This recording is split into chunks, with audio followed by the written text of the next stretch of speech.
ছোটোবেলার থেকে ওর আম্মু এবং আমি মানুষ করেছি, চেষ্টা করেছি ওকে মানুষের মতো মানুষ করার জন্য।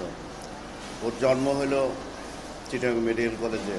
আমি তখন চিটাগাং মেডিকেল কলেজে স্টুডেন্ট, পাশ করে হয়েছি ওখানে। আমি একটা ফ্যাক্টরিতে ছিলাম, ওর আম্মু ছিল পাবলিক স্কুল অ্যান্ড কলেজে চিটাগাংয়ে।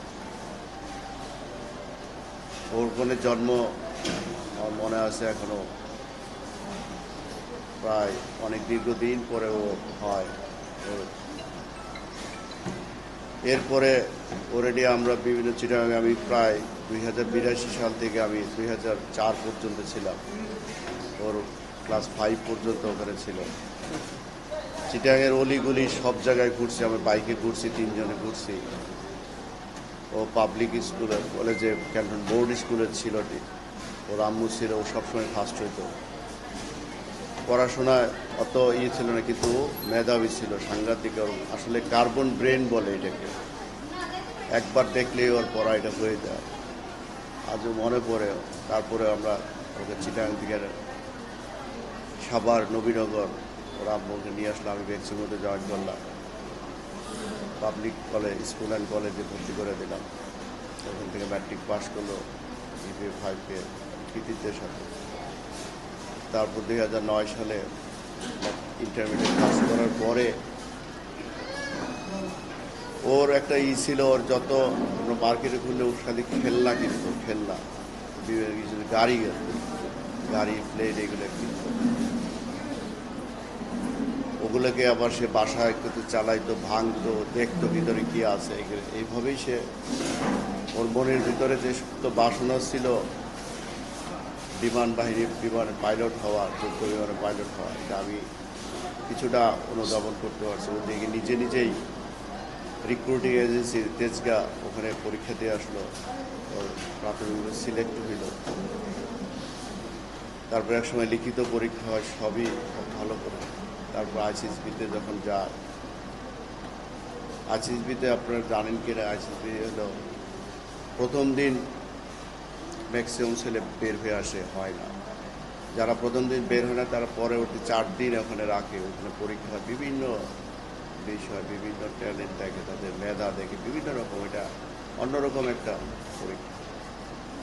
আমার এখনও মনে আছে, আমি যখন ম্যাক্সিমাম থেকে আমার গাড়ি নিয়ে আমি টেলিফোন লেগে যাই, এবং হয়ে গেছে, গ্রিন কার্ড পাই, তার মেডিকেল হয়, সমস্ত কিছু। তারপরে 2010 সালের জানুয়ারির মাসের 10 তারিখে ওরা যশোর বিমান ঘাঁটিতে দিয়ে আসি। তখন থেকে আমি দিয়ে এসে মানিকগঞ্জ, আমার শ্বশুর বাড়ি, মনে আছে আমি যে আল্লাহর কাছে, তোমার কাছে দিয়ে আসলাম, আল্লাহ আমার ছেলেটাকে তুমি রক্ষা করো।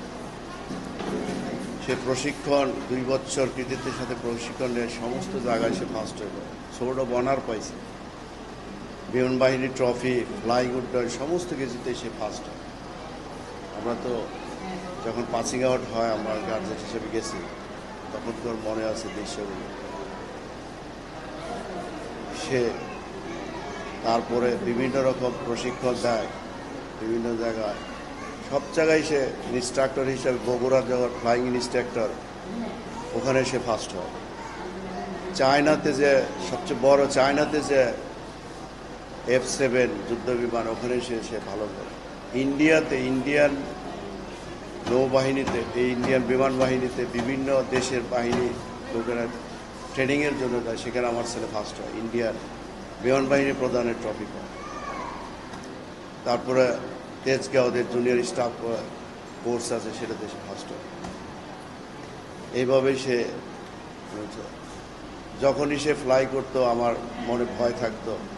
ফ্লাই করা মানে আসলে আপনারা জানেন কিনা, যুদ্ধ বিমান যে কোনো মুহূর্তে, যে কোনো সময় আকাশেই হতে পারে, কিছু করার। ওর আম্মু তো সবসময় ওকে নিষেধ করতো, আমি ওর ইচ্ছা আমার বাধা দিতে পারি না। এইভাবে চলতেছে। ওকে বিয়ে করাইলাম, ওর একটা 6 বছরে বিয়ে আছে, আমার নাতি, আর 9 বছরে একটা বাচ্চা ছেলে। কখন জানলেন সন্তান। আমি এখনো জব করি একটা প্রাইভেট ফ্যাক্টরিতে, মির্জাপুর ক্যাডেট কলেজে, ওখানে কমফিট কম্পোজিট লিমিটেড। আমি তখন রুগী দেখতেছিলাম, সম্ভবত 10-11টার দিকে। আমার বৌমা আমার টেলিফোন করলো, আব্বু ও তো বিমান করছে, ক্রাশ করছে, ইজেক্ট হয়েছে, ওরে হসপিটালে নিয়ে যাচ্ছে। এই কথা বলে এগোচ্ছে। আমি আর সাথে সাথে আমার গাড়ি নিয়ে, কোম্পানির গাড়ি নিয়ে আমি এয়ারপোর্টে যাই। 1:20 আমি ফ্লাইট পাই সাথে সাথে। তখন থেকেই দেরি হচ্ছে, আমাকে বারবার বলতে আপনি তার চলে আসেন। তখনই আমার মনে সন্দেহ যে, কারণ কম্বাইন্ড মিলিটারি হচ্ছে ঢাকাতে পাঠাবেই, কোনো ইনজুরি হইলে, কোনো ক্যাজুয়ালিটি হইলে সাথে সাথে পাঠায় দেয়। যেহেতু পাঠায় নাই, আমার ছেলে মনে হয় আর নেই। তারপরেও আমি একটা প্রাইভেট বিমানে যে নামলাম 2:20 আমাকে এয়ারফোর্সের গাড়ি দিয়ে নিয়ে এসে আমার ছেলে এখন নিয়ে গেলাম। ঘুমাচ্ছে সে, সব শেষ হয়ে গেছে। তারপরে যেগুলো ফর্মালিটিস আছে, আমি বিমান বাহিনীর সদস্য এবং বাংলাদেশ সরকার সমস্ত লোকদের ধন্যবাদ জানাই। যে পরিমাণ ওর যে সম্মান দেখানো হয়েছে চিটাগাংয়ে। আজকে ঢাকায় সকালবেলা আমরা 8টার সময় চলে আসছি চিটাগাং থেকে, 10টায় বিমান বাহিনীর যে সম্বর্ধনা, 3 বাহিনীর থেকে গার্ড অব অনার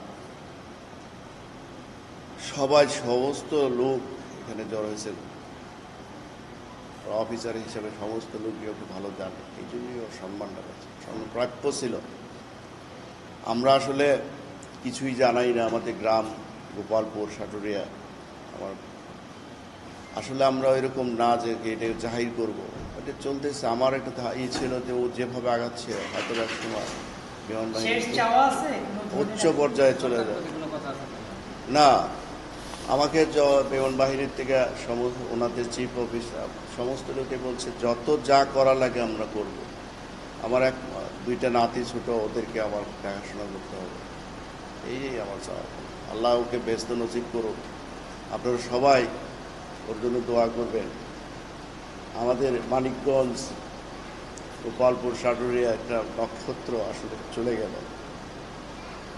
বিমান বাহিনীর জন্য, দেশের জন্য অনেক বড় ক্ষতি। আমার জন্য তো আছেই।